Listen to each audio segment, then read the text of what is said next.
Part 1. This is called the Yellow Chrysanthemum. A long, long time ago, there was a fierce and mighty general named Chrysanthemum, who never lost a single battle. His military prowess rendered him invincible, so that the very mention of his name was enough to send ripples of fear through the enemy ranks. Each time the battle would be won even before it had started. In his mid-years, his glorious vocation suffered a serious setback when he received a devastating blow from the axe of an opponent. It crippled his sword arm and put an end to the legend of his invincibility. Forced to retire to his country estate, he allowed his well-meaning friends to coerce him into a marriage. The day a boy was born to him was the greatest day of his life and filled his heart with hopes and dreams. The son, bereft of his mother at birth, would still be expected to fulfill Chrysanthemum's great aspirations. Hence, at barely 5 years of age, the boy was subjected to grueling military discipline and tutelage. "I'm greatly disappointed in the boy," Chrysanthemum confessed to a confidant one day as they shared a fine wine out on the veranda. "No amount of threat, pressure, or coaxing will deliver the result I seek. He's intelligent enough, physically fit, and agile enough in wielding the sword," he shook his head grumpily, "but just doesn't have it in him to be a warrior." "Do not lose heart, my friend." The confidant reached over and placed a comforting hand on Chrysanthemum's shoulder. "The boy is only 5 years in age, after all." He paused for emphasis. "And he does have some mighty boots to fill. Perhaps he will surprise us all by sprouting martial wings in his subsequent years."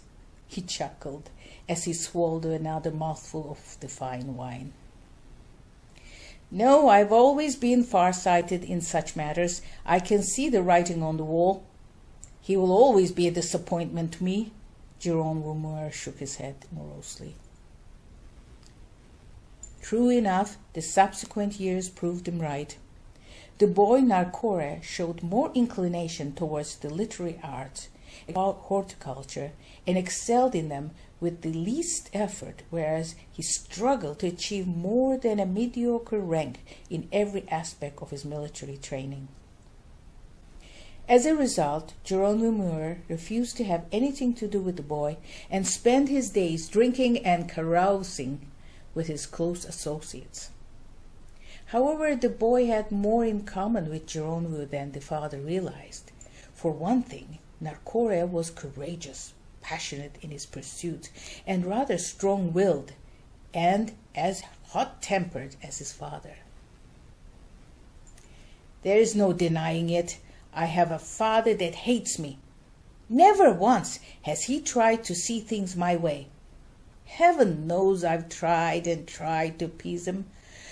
But his expectations are far too unrealistic. How can anyone achieve these high standards of his? Why should I hang around only to be berated from dawn to dusk?" The dejected 10-year-old Narcore simply seized the opportunity one day when his father was away and fled his despised circumstance. He took with him only a few of his prized possessions, a small knife, some dry food, and the water skin, then quietly snuck through the back gate without anyone knowing it. "I will take my chance in the outside world. How much worse can it be?" A coward he was not. Fording the river, he headed straight for the wilderness and the woods, knowing it would be harder for them to track him there. However, he soon came to regret his decision. End of part 1.